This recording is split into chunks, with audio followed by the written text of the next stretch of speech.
Mwiriwe neza nshuti bakunzi ba Yishe TV, reka turebere hamwe n'ayahe makuru ari kuvugwa ku gicamunsi cyo kuri uyu wa gatanu tariki ya 8 Gicurasi. Ingabo za Repubulika ya Demokarasi ya Kongo zagabye igitero cya drone mu gace ka Mushaki ko muri teritwari ya Masisi, zikiciramo abaturage abandi benshi barahakomerekera. Ni igitero cyagabwe mu masaha 10 z'igicamunsi. Umuvugizi wa AFC 23 Lawrence Kanyuka yavuze ko ubwo icyo gitero cyabaga drone za Fardc zalashe ibisasu byinshi ahantu hatuwe cyane muri Mushaki ndetse no mu nkengero z'aya mashusho yashyizwe hanze na AFC 23 yerekana abaturage bakomerekejwe na biriya bitero bitabwaho n'abaganga. Kuva mu minsi mike ishize ingabo za Repubulika ya Demokarasi ya Kongo zakajije ibitero bya drone mu bice bitandukanye. AFC 23 igenzura ibyatumye ubuzima bw'abaturage benshi bujya mu kaga. Ziriya ngabo zagabye igitero mu bice bitandukanye bya teritwari ya Kalehe mu ntara y'Kivu y'Amajyepfo, zikomeretsa abaturage abandi bava mu byabo. Kuwa kane tariki ya 7 kandi izo ngabo zarashe mu duce twa Karenge muri Masisi na Muja ho muri teritwari ya Nyiragongo. Tukiri muri Repubulika ya Demokarasi ya Kongo kandi Leta Zunze Ubumwe za Amerika zamaganye igitero cya drone cyagabwe muri ako gace ka Mushaki muri teritwari ya Masisi, zisaba impande zombi gutanga gahenge no kubahiriza ibyo ziyemeje. Kwa gatanu Amerika biciye mu ishami ryayo rishinzwe ubanye na Afurika bamaganye biriya bitero cyo kimwe n'ubwicanyi bivugwa ko bwabereye hafi y'umujyi wa Uvira no mu ntara y'Kivu y'Amajyepfo. Washington cyakora yirinze kwerura ngo yemeze ko Leta ya Kongo Kinshasa ariyo iri nyuma y'ibyo bitero. Nyuma y'ubutumwa abenshi bakoresha imbuga nkoranyambaga banenze Amerika bagaragaza ko bitumvikana uko isaba impande zombi gutanga gahenge nyamara hari ukomeje guhohoterwa ku rundi ruhande. Igitero cy'Mushaki kiyongera ku bindi byinshi ingabo za Kinshasa zimaze iminsi ziga mu bice bitandukanye bya Kivu zombi zikoresheje drone n'imbunda ziremereye. Muri andi makuru kandi ihuriro rya AFC 23 ryatangaje ko abantu babarirwa muri 20 aribo biciwe mu gitero cya drone cyagabwe ku isoko rya Mushaki muri teritwari ya Masisi mu burasirazuba bwa Repubulika ya Demokarasi ya Kongo, mu gihe abandi 57 bagikomerekeyemo. Umuvugizi wa AFC 23 Lawrence Kanyuka mu itangazo yasohoye kuwa gatanu tariki ya 8 Gicurasi yavuze ko icyo gitero cyagabwe hagati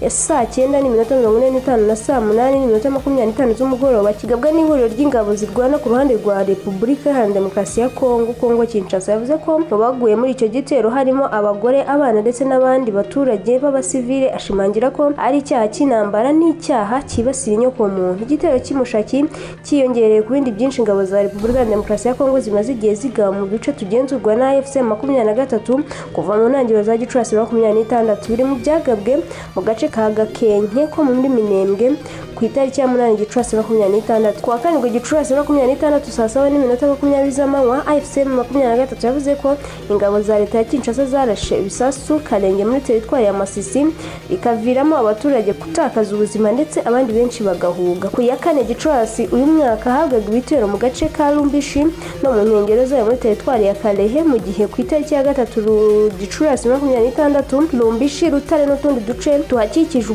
nabwo kwagabweho ibitero bikomeye. AFC 23 yanavuze ko ku itariki ya 2 Gicurasi Rugezi muri Minembwe naho hagabwe igitero cya drone cyahitanye abaturage benshi ndetse bigateza kwimurwa kw'abaturage. Iri huriro ryashinjije ubutegetsi bwa Felix Tshisekedi gukomeza kurenga ku masezerano y'agahenge yo kugaba ibitero ku baturage bo mu duce igenzura, ishimangira ko ridashobora gukomeza kurebera ibitero bigabwa ku baturage ndetse n'ibirindiro byayo. AFC kandi yashimangiye ko ifite uburenganzira bwo kwirwanaho no kurinda abasivile. Umuhuzabikorwa w'ihuriro rya AFC 23 Colonel Nanga yikomye Leta Zunze Ubumwe za Amerika nyuma y'igitero cy'ingabo za Repubulika ya Demokarasi ya Kongo zeruka kuga mu gace ka Mushaki zikakiciramo abaturage benshi. Kwa gatanu ku itariki ya 8 nibwo Fardc zagabye igitero gikomeye cya drone ku isoko rya Mushaki muri teritwari ya Masisi, kicugwamo abaturage benshi abandi benshi barakomereka. Nanga abinyujije ku rubuga rwa X yavuze ko abakomeretse bamaze kurenga 30. Ubuyobozi yashinjije ubutegetsi bwa Kongo Kinshasa ko bukomeje gukora ibikorwa by'ubugizi bwa nabi ufashwamo n'abarimo ingabo z'u Burundi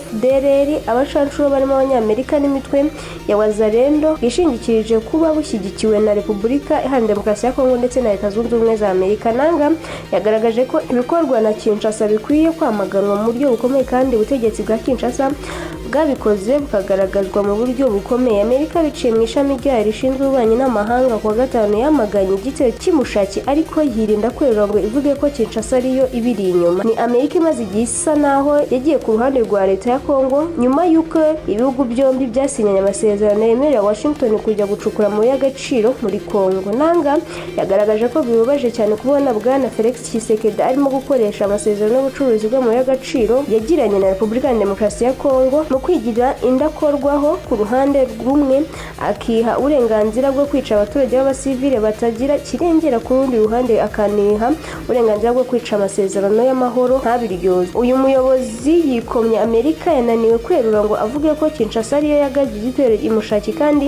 abantu benshi bazi ko ariho yabikoze. Nanga yanenze ko Amerika yitwaye nyuma ya kiriya gitero, ashimangira ko imvugo yayo ihabanye n'uburemere bw'icyaha cyakozwe. Kubw'uyu muyobozi, Washington ntiyakogombye kuba yashyize mu gatebo kamwe abahohotewe n'ababahohoteye nyuma y'uko asabye impande zombi gutanga agahenge no kubahiriza ibyo yasezeranye mu guhagarika imirwano. Yavuze ko kuba Amerika yashyize AFC 23 na Kinshasa mu gatebo kamwe byangiza kandi bigatesha agaciro ubuhuze, ikindi bigatera kwibaza gukomeye ku bijyanye no kubahiriza amahame yo kutabogama no kwizerwa kw'inzego z'ubuzima ndetse n'iz'ubuhuze. Yunzemo ko imyitwarire ya Amerika inashobora kubangamira amahirwe yo kugera ku mahoro arambye. Twerekeze muri Afurika y'Epfo, hari inkuru ivuga ko nyuma y'imyaka 4 Perezida Cyril Ramaphosa wa Afurika y'Epfo yashyizwe ku gitutu gikomeye guhera ku itariki ya 8 Gicurasi uyu mwaka yongeye gusabwa kwegura. Iki gitutu cyambukijwe n'umuyobozi w'ishyaka EFF Julius Malema nyuma y'amasaha make urukiko rw'ikirenga rwanzuye ko mu mwaka wa 2022 inteko ishinga amategeko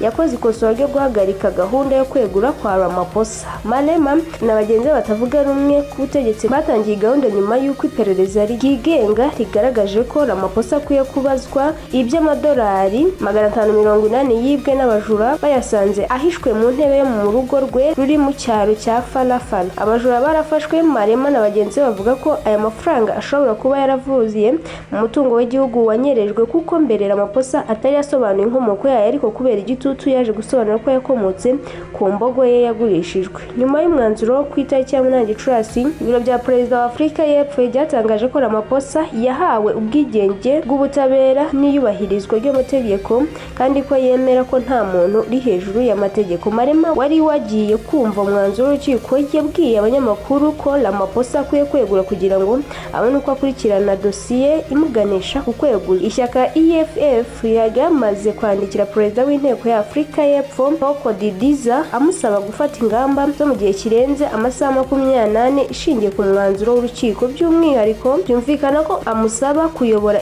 itora ryo kweguza umukuru w'igihugu. Perezida w'ishyaka DA riri ku mwanya wa kabiri mu mashyaka akomeye muri Afurika y'Epfo Georgina Hill-Lewis yasabye komite y'inteko ishinga amategeko ibijyanye no kweguza abayobozi ko yakora inshingano mu buryo buboneye kandi bwubahiriza itegeko nshinga. Nyuma y'uyu mwanzuro, reka dusoreze ku nkuru ivuga ko abagabo 4 bahamijwe ibyaha n'urukiko rwo muri Leta Zunze Ubumwe za Amerika kubera uruhare rwabo mu iyicwa rya Perezida wa Haiti Jovenel Moïse mu mwaka wa 2021.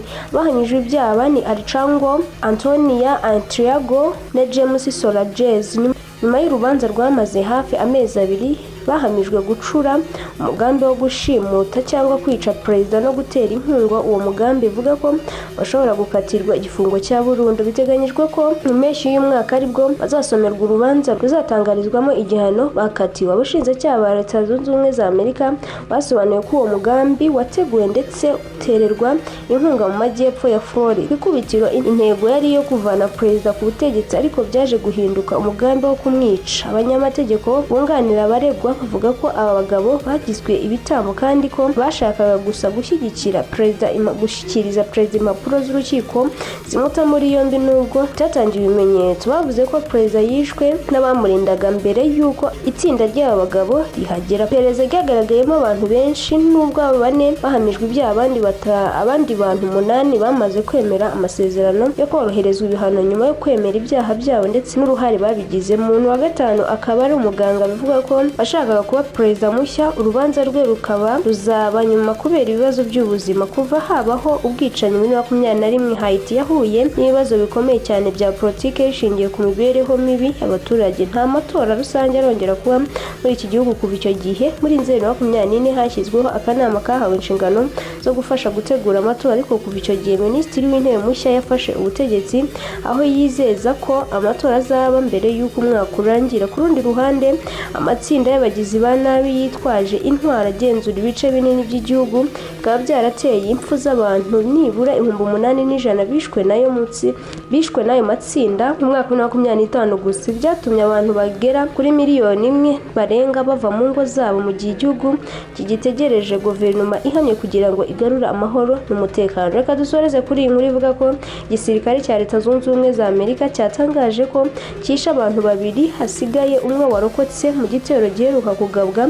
ku bwato bwo mu Nyanja ya Pasifika y'Uburasirazuba. Ubuyobozi bw'ingabo za Amerika zikorera muri Amerika y'Amajyepfo mu karere ka Caribbean buzwi nka United States South Command bwatangaje ko igitero ku wa gatanu binyuze mu itangazo ryaherekejwe na video yerekana ubwato bugenda mu mazi butunguwe na misile bugahita bushya cyane. Southcom igenzura ibikorwa bya gisirikare bya Amerika mu karere ka Caribbean no muri Amerika y'Epfo yavuze ko ubu bwato bwakoreshwaga n'imitwe Amerika yashyize ku rutonde rw'imitwe y'iterabwoba, ariko ntiyatanze ibimenyetso ishimangira ibyivuga. Yongeyeho ko nta musirikare wa Amerika wagize ikibazo muri icyo gikorwa. Ni igitero cyo kuwa gatanu kibaye muri uku kwezi kwa Gicurasi, kije nyuma y'iminsi mike Amerika yatangaje ko yishe abandi bantu 3 mu kindi gitero nk'iki. Kuva muri Nzeri igihe Amerika yatangiraga ibikorwa byo guhiga abo ivuga ko ari abacuruzi b'ibiyobyabwenge, maze kwica abantu barenga 170, nubwo imibare